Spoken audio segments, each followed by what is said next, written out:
ஜீவநீரோடை ஊழியங்கள் வழங்கும் இதயத்திற்கு இன்று ஒரு சிந்தனை.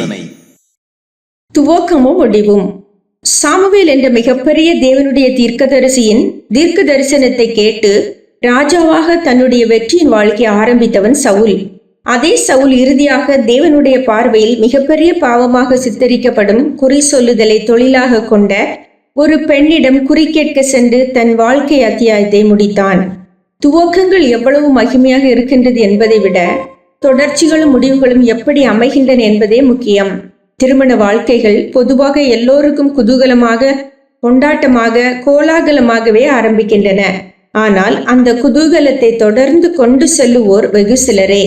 ஒரு நிறைவான திருமண வாழ்க்கையை வாழ்ந்து முடித்த திருப்தியை பெறுவோர் வெகு சிலரே. ஆவிக்குரிய வாழ்க்கையிலும் நாம் நன்றாகவே ஆரம்பித்தாலும் எப்படி தொடர்ந்து அந்த அனுபவத்தை கொண்டு செல்லுகின்றோம் என்பதே முக்கியம். தேவனோடு நாம் ஒரு புதிய வாழ்க்கை அத்தியாயத்தை துவங்கின உடனேயே எல்லாம் நிறைவேறிவிட்டதாக எண்ணிவிடக்கூடாது. தேவனோடு தொடர்ந்து நாம் நடக்கப் போகிறோம்.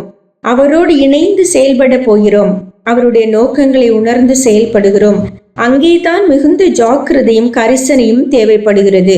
நம் உணர்வுகளையும் தேவனுடைய உணர்வுகளையும் ஒரே நேரத்தில் நாம் திருப்திப்படுத்த முடியாது.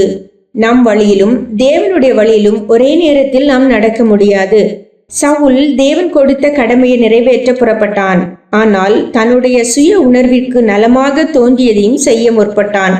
இதன் விளைவாக சவுலோடு தேவன் ஐக்கியமாயிருக்க முடியவில்லை. வெற்றி முழக்கத்தோடு ஆரம்பித்த அவன் தோல்வியின் சாயலோடு முடித்தான். தேவனோடு சிறப்பாக ஆரம்பித்த அநேகரை ஜனங்கள் பார்க்கின்றார்கள். ஆனால் தேவனோடு முடித்தவர்களாக ஒரு சிலரைத்தான் சமுதாயம் பார்க்கின்றது. ரட்சிப்பு என்பது வெற்றியாய் துவங்கியவர்களுக்காக அல்ல, வெற்றியாக முடிக்கின்றவர்களே அதை அடைவார்கள்.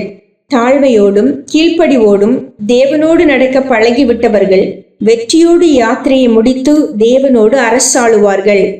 சிந்தனைக்கு: போர்க்களத்தை விரும்பாதவன் வீரன் அல்ல. மனிதர்கள் நடுவில் வாழ்ந்து காட்டாதவன் கிறிஸ்தவன் அல்ல. போர்க்களத்தை விரும்பாதவன் வீரன் அல்ல. மனிதர்கள் நடுவில் வாழ்ந்து காட்டாதவன் கிறிஸ்தவன் அல்ல.